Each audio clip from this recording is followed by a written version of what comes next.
Дары суу.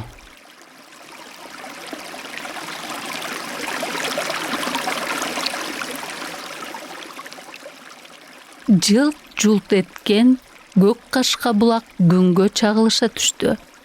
Адыл колун төмөн малып, тиш какшаткан суудан кочуштап иче баштады. Даамы башкача, кандайдыр бир жагымдуу суу. Ооба, бул жөн суу эмес эле.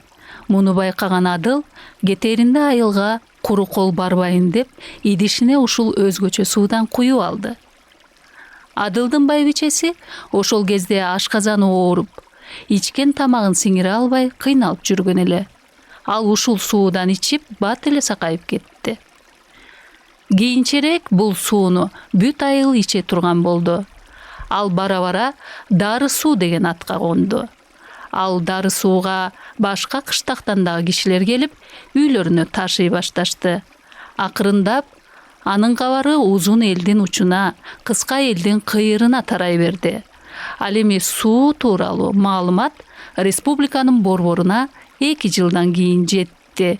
Атайын адистер келип, кышында тоңбогон бул суунун химиялык курамын текшергенде, ал дүйнө жүзүндөгү минералдык суулардын эң мыктысы болуп чыкты. Бул Дары сууга Арашан деген ат коюлду. Көп өтпөй бөт өлкөлөргө куюлуп элге сатыла баштады.